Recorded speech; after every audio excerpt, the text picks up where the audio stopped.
Everyone, welcome to another edition of Sales Wisdom Podcast. Today with us, we have Greg Nanigian. He is president and CEO at Sandler Training Boston, Greg Nanigian, and Associates. Greg, welcome to the pod. Can you introduce yourself? Tell us a bit more about your sales coaching business. Thanks, Charles, for having me. I appreciate it. So we are a full-service sales and sales leadership training organization.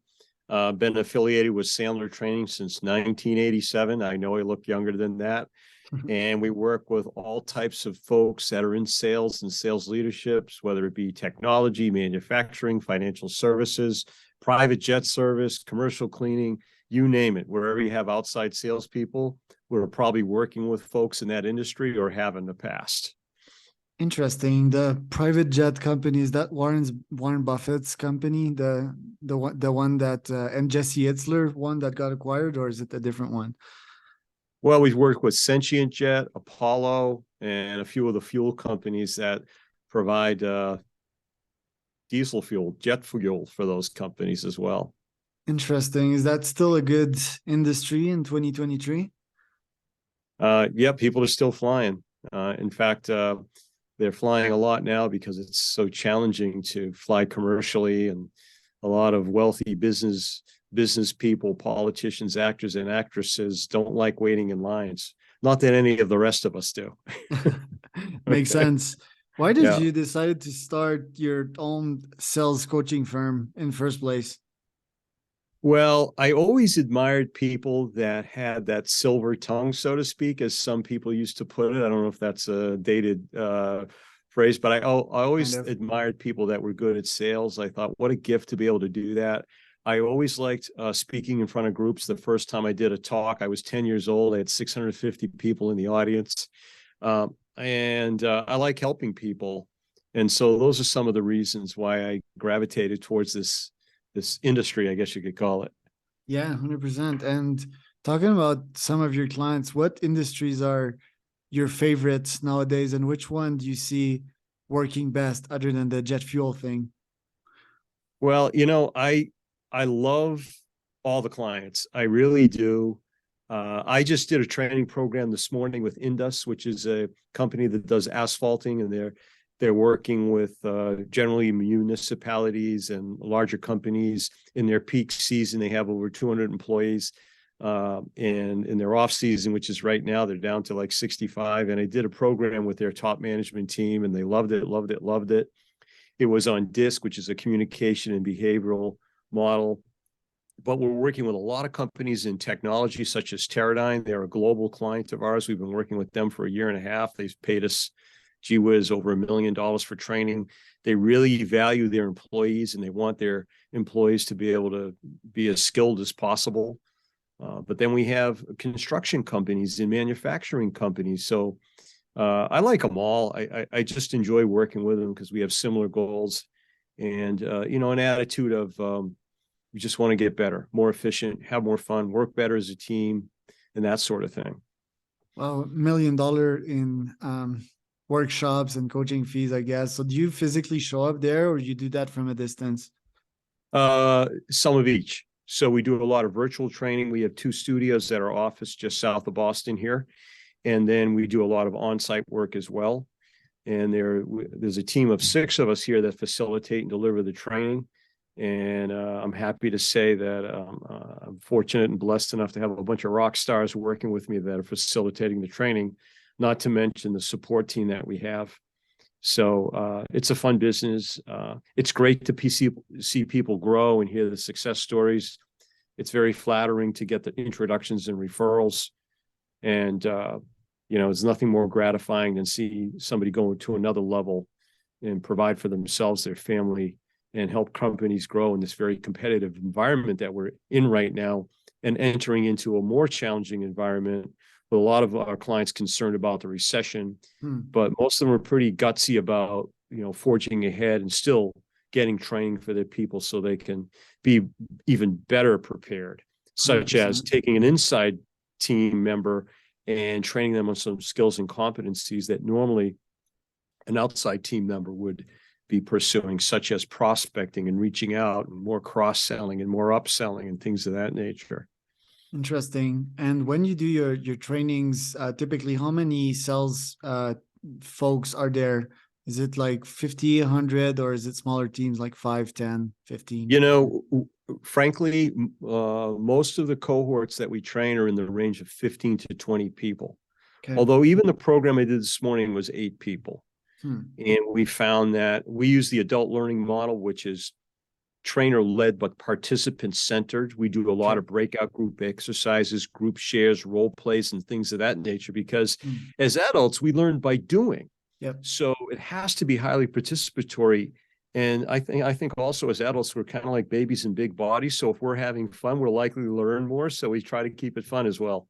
Yeah, so I would define these more as workshops, right? Is that like 80% of the service you offer, or do you also do 1v1 coachings? I'd say workshops are 97% of the hours that I spend growing people. Interesting. And Yeah. in terms of, because I'm a sales coach too, obviously you're way more successful and experienced than I am.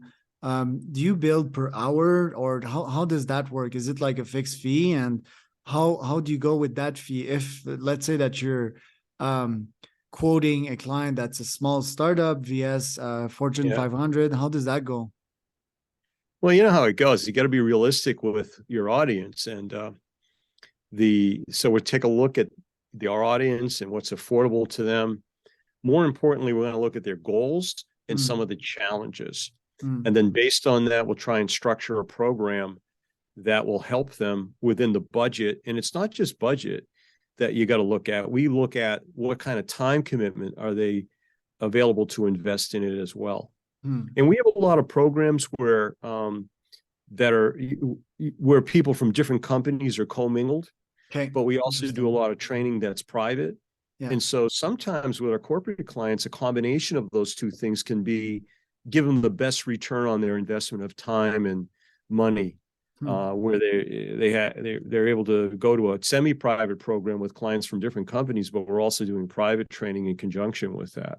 Okay. And oh, by the way, we're experts at winning grants on behalf of our client companies. We're really good at it. And we've researched grants that are available throughout the United States, whether it be at a state level or at a federal level, to see if there's a grant available for the company that might be interested in doing training with us. So we've done a great deal of that work. We're submitting grant applications on behalf of clients every week, and we win every single cotton picking one of them. We know how to do it. So yeah. Oh yeah. Because I was about to ask like what percentage you win, but like, okay, yeah, that's pretty strong. And the grant, how much percent of your contract does it cover? Is it like 50%? Is it the whole thing? Well, I'll give you an example. So in the state of Massachusetts, if a company has 100 or less employees in the state of Massachusetts, they could have others outside of the state, but if they have 100 or less in the state of Massachusetts, we can win a grant for them that'll reimburse 100% of the cost of training up to $30,000 per calendar year. And we can apply for that grant year after year after year. And if they have over 100 employees, then the grant reimbursement would be 50% to a maximum reimbursement of $30,000 per calendar year. Okay. And so that's pretty good, huh? Yeah, that's pretty like that. Those are hefty fees. I like it. It's pretty high ticket. Do you build per head? Like if I do that myself, should I build like $1,000 per head per day? Is that how it works, or do I just charge for my time? That's hard to say. I mean, let's say, for example, we have a foundations program that lasts 9 weeks and it's an hour and a half. Frankly, I can't even say how much it is because it depends on how many people somebody might put into it. And we try to work with people. We want everybody to become a client that wants to become one of our clients. So we try to make it work for everybody. So. Okay. Interesting. I think I charge per head though personally, or probably like if there's more than 50, then this is the price. It's funny because I'm planning my wedding this year, and that's the way they work, right? Like if it's under 100 people, then this. If it's more than 150, then that. So interesting pricing structure. I have a bunch of follow-up questions for you. So let's say that I prospect these big companies. My first question is, because I don't have that much experience prospecting big companies and doing account-based marketing, for example.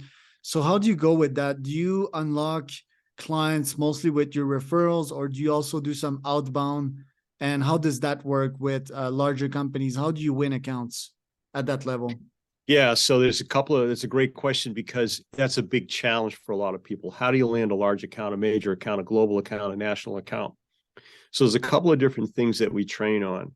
And so, for example, we have a program called No More Cold Calls in the 5x5 prospecting methodology.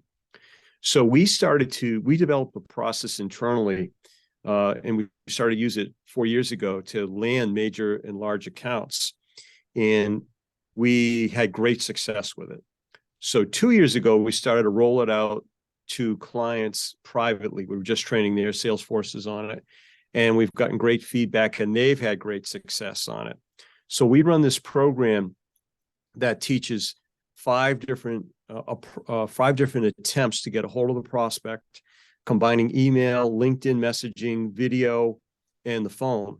Okay. And then so that's the 5 of the 5x5. And then the second 5 on the 5x5 process, as we've coined it, is once you get a hold of them on the phone, there's a 5-step process to the phone call to achieve an acceptable outcome. And acceptable outcomes to phone calls and meetings would be getting a yes, I'll buy it, getting a no, that's acceptable, getting a scheduled next step, we call it a clear future, or a referral or an introduction. What's not acceptable is to get a maybe, or let me get back to you. This is the prospect saying, maybe let me get back to you, or maybe I want to think about it. Those aren't acceptable. So in that 5-step phone call, we're showing people how to get an acceptable outcome. So they're not chasing prospects, but always having clarity at the end of the phone call. That's the way we attack it. And we generally run that as a 2.5-hour session or a couple of 90-minute sessions. And then beyond that, we have a program called Executive Enterprise Account Selling and Account Planning. Now, that's a program that teaches how to politically map an account, that is determining who has authority and who has influence within the account, and also teaches how to develop your account plan, which consists of an account profile, a creating demand plan, how you get your foot in the door, how do you get to the point where you have an idea of what you're going to sell them and how much you're going to sell it for. Once you've reached that point, you've graduated from the creating demand plan. Now you're ready to go into the deal winning plan. That's a strategic approach to qualifying and closing the deal. Once you've closed your first deal, you then move into your relationship plan. That'll foster yet another creating demand plan. So say, for example, Charles, you sell one location, but they've got 4 other locations. Mm-hmm. You move into your relationship plan. You want to sell a second and a third location. So now you develop a new creating demand plan to go after those other locations. Yeah. This process can not only be used to penetrate and sell an account, but to protect existing accounts. Okay. So we've had a great deal of success. And if people want to go to our website, we run a flyover for that at no charge. And the website is gnatraining.com. So right on our homepage, if you want to sign up for one of the flyovers, you can come into this thing for an hour of no charge complimentary training and learn quite a bit as to how to, go after these large accounts with great success. Interesting. And in the first place, what kind of titles do you target? Do you go after one specific industry in which you have experience and case studies and testimonials? In your case, for example, when you sell your sales coaching services, do you go in the state of Massachusetts because you know that can have big grants? What is your specific strategy for that? We certainly like Massachusetts because all of our training programs have been approved for grant funding under the Massachusetts Workforce Training Fund Express program. So yes, that's a target for us, and we're based in Massachusetts. But again, we do training all over the world virtually. We're training as far as Asia right now, and in Europe, South America, North America, Australia, and we're doing it virtually. But also I've brought on board trainers who are helping us in those locations that speak the local language. It's whatever that language may be. We target Massachusetts I don't look so much to the way that I like to sell, the way that we like to sell is to have meaningful conversations with prospects whereby they're sharing with us what their goals are and what's frustrating them. Okay. And once we understand what their challenges are and their hurdles are, it gets very easy for us to put together a program, given what kind of budget and time commitment they want to put into it. So we make those recommendations, and it's pretty rare that they ask for a referral. I mean, people can go up on the web, and we're all over the web, so we don't get asked for references, really. I meant to say references, not referrals. So usually it's pretty cut and dried. And who is So your key decision maker? Is it the VP sales, head of biz dev? Like what titles do they bear? I think those are good titles. I think people in human resources are having a lot more influence and authority within organizations nowadays, heads of training and development. But what we look to do is find a person within the organization that wants to be the change agent. We call that the most influential person. And in fact, that's what we train on at our flyovers, how to identify the most influential. And with that person, what we're doing is identifying what is their pain, their deep-seated emotional need that would compel them to buy. And we're also trying to find out what's their personal agenda. What are they really trying to achieve within the organization or for themselves? And then we propose to them a program that would help them take care of both of those and align with them such that they'll wave our flag to the people within the organization that have authority to say yes to what we would propose. So a lot of times we try to develop relationships with those people. Eventually we're developing relationships with people that have a lot of authority as well. But we target the most influential person within the organization. And sometimes we'll go right after the chief exec, because a lot of times that's who we get contacted by in the first place. So it depends. Both of those are good people for us to work with. Want to talk just a little bit more about 1v1 for the last couple of minutes here. What are your thoughts on 1v1? How does that go typically? Is it like the head of sales, VP sales, CEO himself that you train? And what are your methods to be impactful with that kind of A-type personality? Well, they're not a lot different than anybody else, right? So people buy ways to avoid and overcome pain. So we first have to understand what you have that surface level problem, not enough appointments, sell cycles too long, our closing ratio isn't where it should be. Then we talk about how is that impacting the company? It's preventing us from achieving our key performance indicators. It's holding us back. We have a lot of products that aren't selling as much as they should be. We're not as profitable as we should be. And then from there, we move to a discussion on how it's impacting that person personally. And there we're looking for FUDWACA. It's an acronym. It stands for frustration, uncertainty, doubt, worry, anxiety, concern, or anger. And we have conversations about how they're feeling about that. What are the negative emotions that are compelling them to make a change? If you don't have pain, you're not going to make a sale. So why not find out early on in the conversation if they absolutely have pain? And oh, by the way, there's a direct relationship between how much pain they have and how much time and money they will put into investing in training. So the pain is going to drive the commitment. And once you understand those two things, it gets very easy to recommend what's needed in order for them to get rid of the pain and achieve their personal agenda. So does that help? Is that a good answer? I love the approach because it's way more, it's heavy on the human psychology.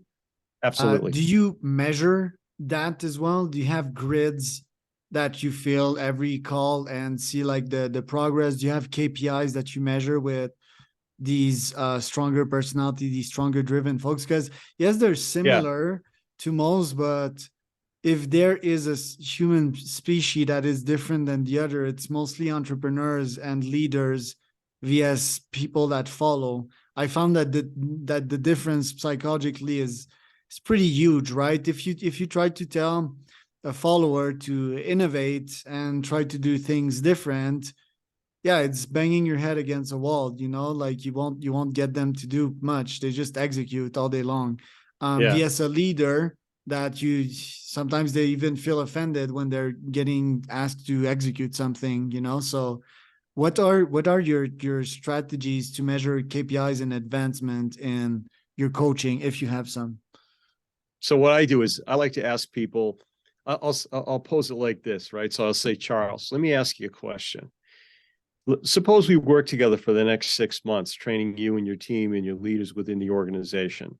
And we got to the end of that 6-month period. It's our initial 6 months working together. And I said to you, Charles, 0 to 10, how happy are you with what we've done and in working together on a 0 to 10 scale, 10 being the highest? And suppose you said to me 10, right? Yeah. Then I'd say to you, hey, listen, you get 85% of the credit. You were the implementer. You did the heavy lifting. I'll take a little bit of it. But let me ask you this. What are the top 2 or 3 things that you base your score of 10 on? At that point, they're going to tell me what their key performance indicators are, what their measurements of success are, or I'll say to them, if you had to pick 2 or 3 things that are measurable that you would base that score of 10 on, what would they be? Now I kind of back into not only their goals, but what's their pain. Yeah. Right. 100%. So I want to be able to identify those measurable things. And then my suggestion is, why don't we work together to see if we can, and I'm happy to figure it out. I'd like to work together to move the needle on those 2 or 3 things that you're looking to affect change, that you're not quite a 10 at right now. In fact, I might even ask them 0 to 10, how happy are you with those things right now? And I'm looking for scores of less than a 7, because if it's not less than a 7, chances are they don't have a lot of pain in that area. So I need areas of pain, because again, that's where you get the commitment, when people are unhappy with something and they want to make a change. 100%. Yeah, I really love the approach, and I could already picture some answers for CEOs. Always money first, drive in more revenues to satisfy investors, and to obviously gain more myself, and also like perception, right? Slash powered, like how people view me. If you've impacted my results, it makes me look good, makes me look better in the org. And those are the kind of games that are getting played in big companies. But yeah, very insightful. I really love our conversation, Greg, but it's already over. We dropped a bunch of insights today. I think it's been very valuable. Where can people find out more about you again? 2 ways, right? So number 1 is go to our website, gnatraining.com, and just sign up for one of our no-charge complimentary workshops. The other thing is get my book. It's right here. Why People Buy. It's on Amazon. It's 189 pages. Clients have reported to me that they've read it in less than 4 hours. It's packed with very useful information. It'll help you to have a more systematic way to sell, and you won't sound like a robot when you're using it effectively. Very nice. Well, thank you so much, Greg. Thank you.